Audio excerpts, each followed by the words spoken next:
Bonjour et bienvenue sur notre chaîne intitulée Un jour, un verset, un message. Vous aimez la parole de Dieu? Vous aimez le travail que nous faisons? Merci de vous abonner afin de soutenir notre chaîne et afin d'encourager notre travail pour qu'il puisse bénir une multitude de personnes. Que Dieu vous bénisse. Notre passage de ce jour est tiré du livre de 2 Thessaloniciens chapitre 3 verset 3. La Bible nous dit, le Seigneur est fidèle, il vous affermira et vous préservera du malin. Dans le passage d'aujourd'hui, notre Dieu nous dit, par le biais de son serviteur, que nous devons être assurés, car lui, notre Père, est fidèle. Il nous dit qu'il va nous rendre fermes et qu'il va nous préserver de notre ennemi, le diable. En tant qu'enfants de Dieu, il est très important que nous puissions faire confiance à notre Dieu et que nous puissions lui faire une confiance totale. Seulement, nous ne pouvons faire confiance à Dieu que si nous le connaissons vraiment, si nous savons de quoi il est capable, si nous connaissons le type de cœur que notre Dieu a. C'est la raison pour laquelle nous devons beaucoup chercher Dieu à travers la méditation de sa parole et à travers la prière. De même, nous devons avoir une relation étroite avec le Saint-Esprit qui est notre guide. Lui qui connaît les profondeurs de Dieu, lui qui peut nous aider à mieux connaître notre Seigneur. Notre Dieu est fidèle et il est même l'être le plus fidèle qui existe. En effet, le Seigneur agit selon les principes qu'il a lui-même établis et auxquels il ne déroge pas. Notre Dieu n'est pas changeant comme nous les hommes. Il ne se laisse pas contrôler par ses émotions ni ses sentiments. Il est un être de décision et il respecte toujours tous ses engagements. Notre Dieu est fidèle en ce qu'il a signé un contrat. Il a une alliance avec nous. Dans cette alliance, chaque partie a des droits et des obligations. Notre Dieu a l'obligation de nous protéger, de prendre soin de nous. Il est un père et il joue à merveille son rôle de père. Il nous a dit de ne pas nous inquiéter, qu'il sait de quoi nous avons besoin. Et il nous donne du travail, il nous donne de la force afin que nous puissions subvenir à nos besoins. Il nous a dit que dans la détresse, nous devons l'invoquer et il viendra toujours à notre secours. Et il a formé pour nous des projets de paix et non de malheur, afin de nous donner un avenir et de l'espérance. Et l'œuvre qu'il a commencée avec nous, il l'achèvera certainement. Le Seigneur a donc des plans de bonheur pour nous. Il a tracé un destin glorieux pour chacun de ses enfants et il compte faire en sorte que nous puissions atteindre notre destinée, mais avec notre propre concours. Dans cette relation avec notre Dieu, dans cette alliance, notre Dieu est fidèle et il fait toujours sa part. Nous sommes les personnes qui, malheureusement, ne remplissons pas toujours notre part du contrat. En effet, nous croyons que Dieu nous doit tout, mais que nous n'avons rien à faire pour le Seigneur en retour. C'est la raison pour laquelle nous disons souvent que Dieu est au contrôle. Nous disons souvent qu'il prendra les choses en main, comme si nous, ses enfants, nous n'avons rien à faire de notre côté pour apporter notre part. Dans le cadre du combat spirituel, notre Dieu veille sur nous à chaque instant et à chaque moment. La Bible nous dit dans le livre de Psaume chapitre 121 au verset 4 que Dieu ne dort ni ne sommeille, lui qui nous garde. Oui, notre Dieu veille sur nous. Il a sur nous son œil, il a en nous-mêmes son œil qui est un gardien. Et il sait tout ce que nous traversons. Il sait tout ce qui se passe dans notre vie. La Bible nous dit également que le Seigneur ne nous donnera pas une épreuve qui soit au-dessus de nos forces. Notre Dieu ne veut pas notre perte, mais notre bonheur. C'est pourquoi il a envoyé son Fils unique pour que nous ayons la vie et que nous soyons dans l'abondance. En tant qu'enfants de Dieu, nous sommes toujours entourés d'une nuée épaisse qui nous protège. De même, nous sommes environnés du feu de Dieu qui consume ceux qui veulent s'approcher de nous pour nous nuire. Nous sommes tellement précieux pour notre Dieu qu'il a pris des précautions pour notre protection. C'est uniquement lorsque nous désobéissons à Dieu et que nous tombons dans le péché que sa couverture nous quitte parce que notre Dieu ne supporte pas le péché. Il a le péché en horreur. Nous comprenons alors que le diable ne peut pas nous atteindre facilement. Cela ne devient pas possible. Du moins, cela ne devient possible que lorsque nous-mêmes, nous quittons la présence de Dieu à cause de notre désobéissance. Sinon, elle est toujours avec nous, elle est toujours autour de nous et où que nous soyons, les yeux de l'Éternel sont toujours sur nous, ses enfants. L'œil de notre Dieu est en permanence sur nous. De même, les anges de l'Éternel, ces serviteurs qu'il envoie pour nous assister et qui sont tellement nombreux, en effet, ils sont plus nombreux que les hommes qui sont sur la terre. Ces anges aussi sont toujours avec nous, sont toujours autour de nous et ils sont très très très puissants. Et l'œil qui est en nous, dès qu'il signale qu'il y a un danger autour de nous, tout de suite l'Éternel va envoyer ses serviteurs pour venir nous assister, pour venir nous protéger, pour venir nous encadrer, pour venir nous garder. Nous voyons alors que notre Dieu nous aime énormément et que sa protection ne nous fait jamais défaut. Sauf lorsque nous-mêmes, nous sommes à la base de notre éloignement d'avec lui. Étant donné que le Seigneur sait que nous avons un ennemi qui cherche par tous les moyens à nous nuire, à nous détruire, notre Dieu nous forme tout au long de notre parcours, tout au long de notre vie chrétienne, afin que nous soyons des enfants matures, des enfants solides, des enfants dignes de lui, afin que nous soyons comme des soldats capables de faire face à notre adversité, à toute adversité, capables de faire face à nos ennemis, capables de dominer sur ceux qui nous attaquent dans le combat spirituel, dans le combat qui nous oppose. Pour cela, notre Dieu nous fait souvent passer par des moments difficiles. Pas parce qu'il ne nous aime pas, mais pour nous préparer. Et il nous fait passer par des épreuves, par des temps forts qui nous ouvrent, du moins qui ouvrent notre intelligence, qui nous forment, qui développent notre sagesse. Notre Dieu utilise sa propre parole pour changer notre système de pensée. Il fait également cela, afin que nous puissions penser comme lui, notre Dieu, et afin que nous soyons solides dans notre esprit, solides dans nos cœurs, solides dans nos pensées.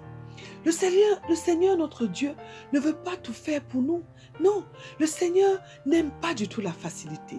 Il nous a donné, depuis notre baptême, la capacité de dominer sur le diable. Mais nous devons apprendre à utiliser la force de notre Dieu. De même, nous devons apprendre à rester dans des conditions de sanctification, afin que le Saint-Esprit soit toujours avec nous, proche de nous, et afin que nous ne puissions pas ouvrir la porte à l'ennemi, le diable.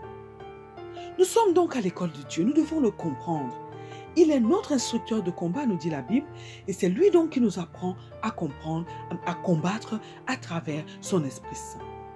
Quand nous sommes encore jeunes dans la foi, le Seigneur fait en sorte que nous soyons vraiment très très protégés. Il fait en sorte que nous soyons gardés, que ce soit par un père ou une mère dans la foi, mais également par ses anges. C'est-à-dire que quand nous sommes jeunes dans la foi, des bébés dans la foi, le Seigneur met une personne à côté de nous, un père spirituel, une mère spirituelle, qui nous enseigne, qui va lutter à notre place. Lorsque les coups vont venir, c'est cette personne qui va se mettre en avant, qui va recevoir les coups, parce que nous ne sommes pas encore prêts. Et il a aussi ses anges qu'il va envoyer lorsque le besoin se ressent pour nous encadrer, pour demeurer autour de nous. Et nous voyons donc combien nous sommes précieux pour le Seigneur, tous les efforts que notre Dieu fait pour nous épargner. Maintenant, lorsque le Seigneur estime que nous avons grandi, du moins ce que nous devons grandir, parce que là, nous sommes dans le processus pour pouvoir donc évoluer. Lorsque nous sommes encore bébés spirituels, il met ces personnes autour de nous. Mais lorsque il estime maintenant que nous devons grandir, nous devons quitter notre état de bébé spirituel, à ce moment-là maintenant, il va mettre en marche son processus de formation. Et il va donc commencer notre entraînement. Et souvent, lorsque nous sommes dans ce processus de formation, si nous ne comprenons pas ce que le Seigneur est en train de faire ou ce qu'il veut faire de nous, nous croyons qu'il ne nous aime pas, nous croyons que notre Dieu est en train de nous faire du mal.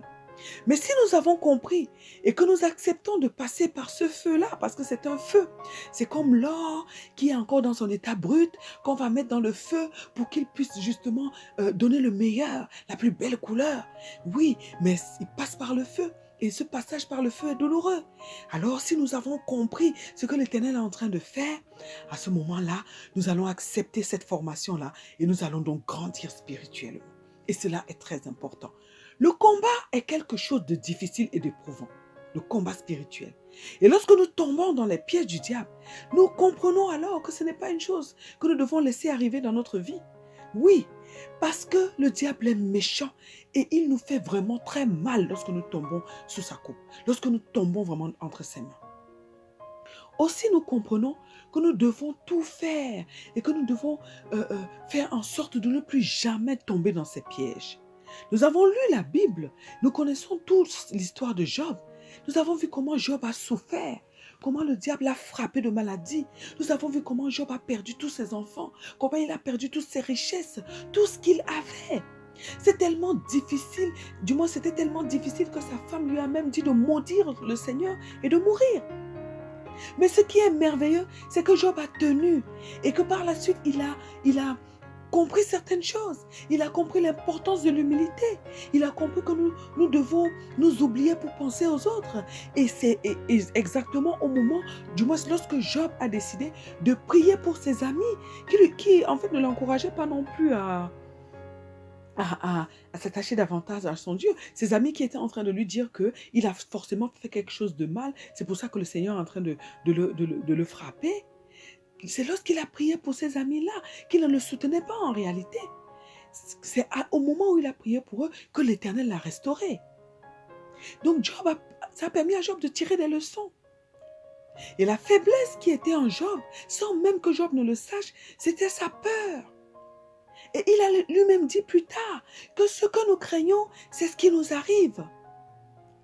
Le diable arrive à nous atteindre lorsqu'il a quelque chose de lui en nous. C'est la raison pour laquelle notre intelligence doit être complètement renouvelée. Nous devons arriver au point où nous voyons les choses comme Dieu voit les choses. Nous devons arriver au point où nous pensons comme Dieu pense. Et c'est ça, c'est le fait de renouveler notre pensée et d'adopter complètement la pensée de Dieu qui va nous sauver dans le combat spirituel, qui va nous sauver dans notre vie de tous les jours. Notre Seigneur Jésus-Christ a été tenté, mais il n'est pas tombé dans le piège de Satan parce qu'il savait qui il était et parce qu'il connaissait la parole de Dieu, parce qu'il avait été formé. Oui, pendant les 40 jours pendant lesquels le Saint-Esprit a conduit notre Seigneur Jésus-Christ dans le désert, afin qu'il jeûne pendant ces 40 jours et 40 nuits, il a été préparé par le Saint-Esprit. Et ça lui a permis, déjà le jeûne a permis qu'il soit fortifié, et la formation qu'il a reçue l'a rendu fort. Et il a pu résister à Satan, il a pu dominer sur Satan. Le Saint-Esprit de Dieu veut également nous former. Il veut également nous préparer, car il y a des temps très durs qui arrivent dans le monde dans lequel nous sommes. Nous devons être conscients de cela. Il y a des périodes difficiles, la Bible nous a annoncé ces choses. Alors mon frère, ma sœur, accepte de passer par le feu. Ne refuse pas les moments difficiles que tu traverses parce que tu aimes le Seigneur. Cherche à bâtir une relation solide avec le Saint-Esprit de Dieu et accepte de le laisser te conduire. Accepte cette formation par laquelle il va te faire passer. Cette formation est nécessaire et elle est même primordiale. Et c'est à travers cette préparation, cette formation, que nous allons devenir des hommes et des femmes fermes dans le Seigneur. La Bible nous dit dans le livre de Daniel, chapitre 11, versets 32 à 33, ceci, « Il séduira par des flatteries les traîtres de l'alliance. Mais ceux du peuple qui connaîtront leur Dieu agiront avec fermeté. » Le verset 33 nous dit, « Et les plus sages parmi eux donneront instruction à la multitude. » Oui, ce passage nous apprend que la fermeté, c'est le fait de ne pas abandonner les valeurs divines, les principes de Dieu. Oui, et que le fait de connaître Dieu va nous permettre de ne pas abandonner ces choses-là. Face aux difficultés de la vie, face aux persécutions, devant tous les combats que nous allons affronter. La fermeté s'acquiert par la connaissance de Dieu. Et c'est lorsque nous passons par des difficultés, lorsque nous sommes vraiment dans des temps très, très compliqués et que nous nous rendons compte de la fidélité de Dieu et que nous comprenons que cette fidélité dure toujours parce que lorsque nous sommes dans ces moments-là, Dieu est toujours avec nous. Il ne nous abandonne jamais. Et nous allons même nous rendre compte d'une chose, c'est que lorsque nous sommes dans des moments difficiles, nous pouvons être entourés par des hommes, par des êtres humains, mais nous nous sentirons seuls. Parce que souvent, les personnes sur lesquelles nous espérons compter ne pourront pas nous apporter l'aide que nous attendons. Mais nous allons nous rendre compte que la seule personne qui restera fidèle, qui sera toujours là, qui va nous rassurer, ce sera notre Dieu. Et c'est ces moments difficiles, ces temps où nous allons nous rendre compte que lui, il est toujours là, quel que soit ce qui se passe, qui vont nous permettre de le connaître, de comprendre qu'il est vraiment fidèle. Et qui vont nous rendre fermes, qui vont nous donner de l'assurance, une confiance solide et ferme en lui. Parce que nous allons comprendre qu'il ne va jamais nous abandonner.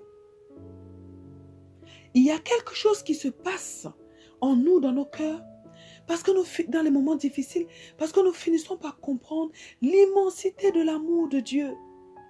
Nous finissons par comprendre combien il est merveilleux. Et tout cela nous donne de l'assurance. Tout cela nous rend fermes en lui. L'amour de Dieu pour nous rend forts. Son amour nous donne la force de tenir et de rester fermes. Nous souffrons certes pour l'amour de Dieu, mais ce même amour nous rend inébranlables. Et nous finissons par comprendre que personne ne peut nous enlever cet amour, que personne ne peut nous prendre cet amour, parce que l'amour de Dieu pour nous est très très profond. Nul ne peut le déraciner.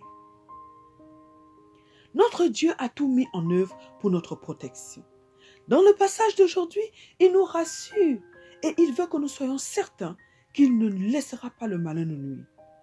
Il veut que nous lui fassions confiance.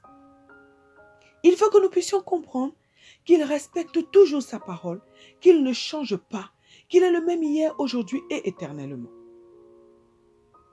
Notre Dieu nous rassure.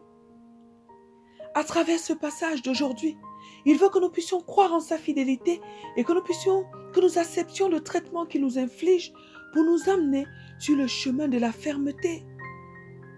Il nous a dit dans le livre de Jérémie, chapitre 1er, au verset 19, qu'ils nous feront la guerre, mais que lui, notre Dieu, qu'ils ne nous vaincront pas, parce que lui, notre Dieu, est là pour nous délivrer. Notre Dieu nous aime et il veut notre bien et il veille sur nous à chaque instant, à chaque moment.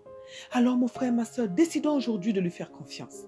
Décidons aujourd'hui d'accepter de passer par le feu afin que nous puissions devenir des personnes fermes, des soldats dans la foi, des personnes qui ne trahiront jamais leur Dieu, qui ne trahiront jamais ses principes. Prions aujourd'hui afin que Dieu nous donne la capacité de lui faire confiance, qu'il nous donne la capacité de croire en sa fidélité. Prions afin que Dieu nous donne la capacité de supporter les épreuves et les difficultés par lesquelles notre Dieu nous fait passer, afin de nous former, afin que nous puissions devenir solides et pour que nous puissions résister face au diable. Prions afin que Dieu nous donne la capacité d'être conduits par le Saint-Esprit, afin que nous ne puissions pas tomber dans les pièges du diable, au nom puissant de notre Seigneur Jésus-Christ. Amen. Que Dieu bénisse votre journée, que Dieu vous bénisse éternellement et à très bientôt sur notre chaîne. Un jour, un verset, un message.